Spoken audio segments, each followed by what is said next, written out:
مفتی صاحب اگر کوئی بندہ خود کو کسی فرقے کا نہ کہے مسلمان کہے تو کیا یہ صحیح ہے؟ بالکل صحیح ہے، لیکن جب پریکٹیکل لائف ہوگی تو کسی نہ کسی کو فالو کرے گا. وہ کچھ باتیں بولنے کی حد تک بہت اچھی ہوتی ہیں، پریکٹیکل لائف میں ان کی کوئی ویلیو نہیں ہوتی. مثال کے طور پر جب آپ رشتہ لینے کے لیے گئے، لڑکی والوں نے پوچھا کہ آپ مسلمان ہیں؟ ہاں جی میں مسلمان ہوں. کون سا فرقہ ہے آپ کا؟ آپ نے کہا کہ میرا کوئی فرقہ نہیں، میں فرقوں میں بلیو ہی نہیں کرتا.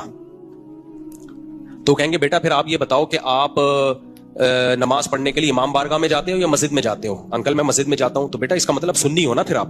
نہیں میں سنی نہیں ہوں، میں فرقوں میں بلیو نہیں کرتا. بیٹا جو مسجد میں جاتا ہے اسی کو سنی کہا جاتا ہے، جو امام بارگاہ جاتا ہے اس کو شیعہ کہا جاتا ہے. اچھا جب آپ مسجد میں جاتے ہو تو آپ ہری پگڑی پہنتے ہو یا جو پگڑی سمجھ میں آ جائے وہ پہنتے ہو؟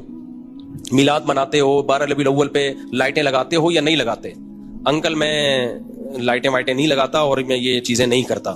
تو بیٹا اسی کو دیوبندی کہا جاتا ہے.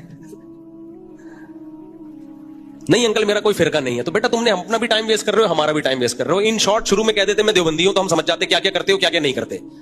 تو کچھ باتیں کہنے میں بڑی دلچسپ ہوتی ہیں، پریکٹیکل لائف میں وہ نہیں ہوتی. جیسے انجینئر علی مرزا صاحب بھی کہتے ہیں کہ میرا کوئی فرقہ نہیں ہے، لیکن وہ کہتے ہیں میں اہل سنت والجماعت کے جو عقائد ہیں اور جو ان کا منہج ہے میں اس کو فالو کرتا ہوں. تو بھائی جو اہل سنت والجماعت کے عقائد اور ان کے منہج کو، اسی کو تو سنی کہا جاتا ہے، اسی کو تو سنی کہا جاتا ہے. تو یہ عجیب بات ہے. یہ ایسے جیسے نہ میں مرد ہوں نہ میں عورت ہوں. تو بھائی آپ مرد بھی نہیں ہو عورت بھی نہیں ہو تو کیا ہو پھر آپ؟ داڑھی ہے؟ ہاں جی میرے داڑھی ہے. آواز مردوں والی ہے، عورت کی طرف اٹریکشن ہے، تو اسی کو ہی تو مرد کہا جاتا ہے. تو ایسے ہی میرے بھائی یہ اسلام میں فرقہ واریت اچھی چیز نہیں ہے، لیکن فرقے مسلمانوں میں ہیں. یہ گراؤنڈ ریئلٹی ہے، اس کا آپ انکار نہیں کر سکتے. یہ کہہ سکتے ہیں کہ فرقے ہونے نہیں چاہیے، کاش نہ ہوتے، ہم سب ایک ہوتے تو بہت اچھا ہے، بہت اچھا ہوتا. کاش میری قسمت میں ہوتا، میں خریدتا ایک کھوتا. کبھی تو سوار ہوتا کبھی میں سوار ہوتا، لیکن پیسے نہیں ہے تو میں گدھا خرید نہیں سکتا.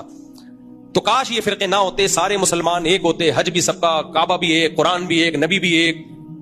تو کاش یہ فرقے نہ ہوتے. لیکن جب ایک ہے تو پھر آپ کو تحقیق کرنی ہے ان میں صحیح کون سا ہے اور غلط کون سا ہے. تو فالو تو کرنا ہے، باقی اس کی دم نہ لگاؤ اپنے نام کے ساتھ. جگہ جگہ میں دیوبندی کیا ضرورت ہے بھائی اس سے؟ کیونکہ اس سے فرقہ واریت اور بڑھتی ہے. جہاں ضرورت ہو شدید وہاں آپ یہ لفظ استعمال کر لو، جہاں ضرورت نہیں ہے تو نارمل سب مسلمان ہیں بھائی. کیا ضرورت ہے ان ناموں میں کیا رکھا ہوا ہے؟